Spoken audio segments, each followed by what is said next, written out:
tardes a todos.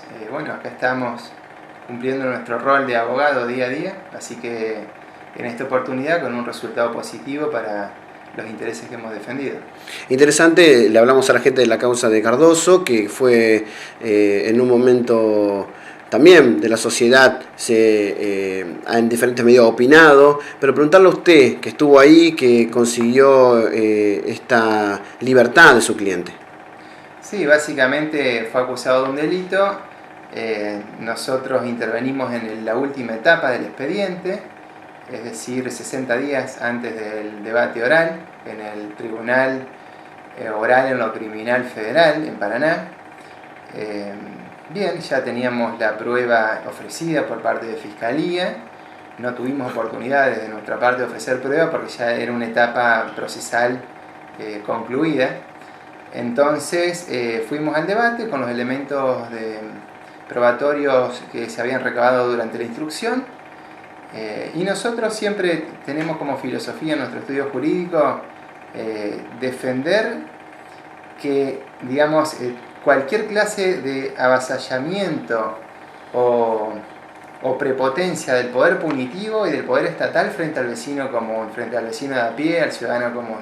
Entonces, en este caso puntual, considerábamos que no se habían respetado las garantías constitucionales, como podría ser, por ejemplo, la libertad condicional durante el proceso.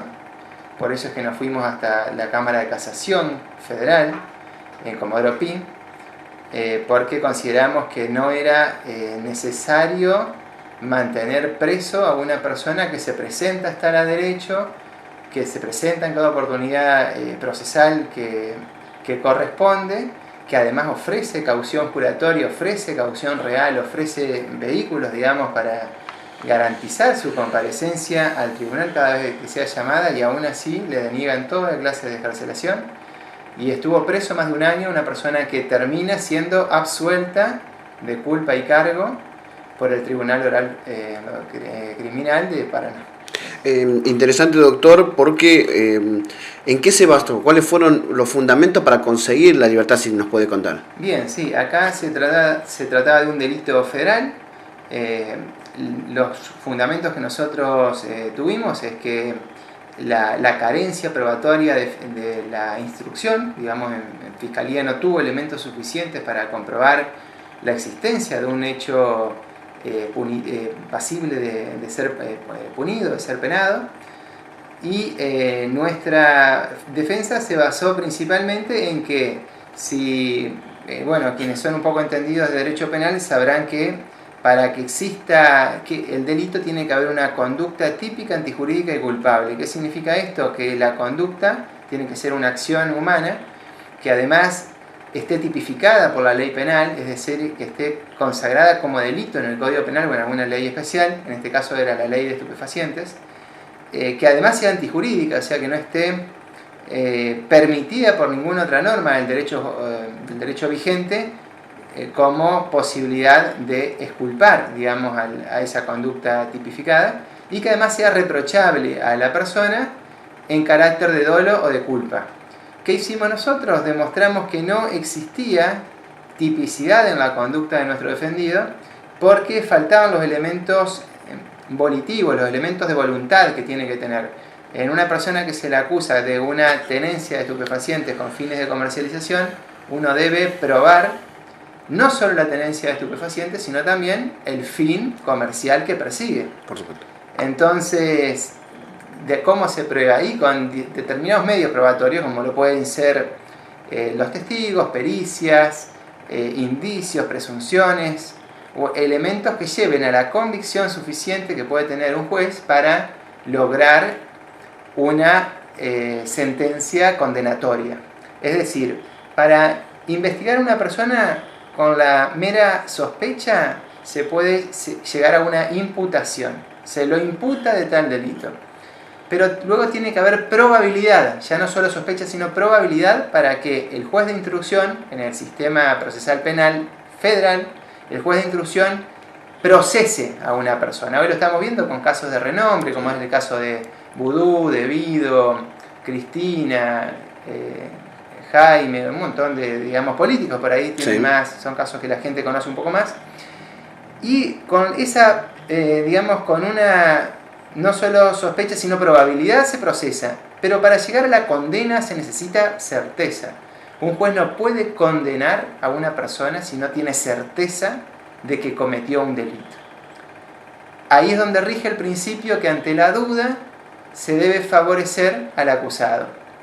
In dubio pro reo, dicen. Si no se puede probar que verdaderamente fulano cometió tal delito, no corresponde que sea penado.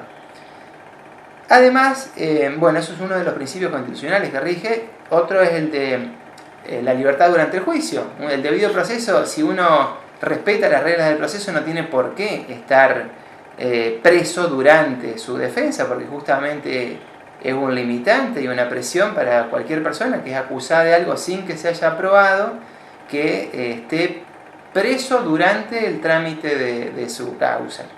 Entonces, bueno, fueron muchos los elementos probatorios que obviamente utilizamos en los alegatos.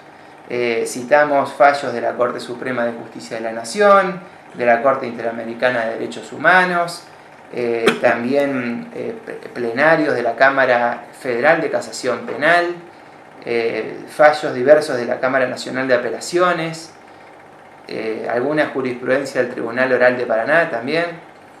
Bueno, todos los elementos normativos más los elementos jurisprudenciales, los fallos que ha habido de la justicia en casos similares anteriores, más los elementos fácticos de la causa, es decir, los elementos de hecho, la prueba obrante, llevó a concluir al juez que no hay causa alguna para que sea procesado, y menos aún condenado, mi defendido. Es por eso que se obtiene una sentencia absolutoria que lo liberó inmediatamente a la persona que fue acusada.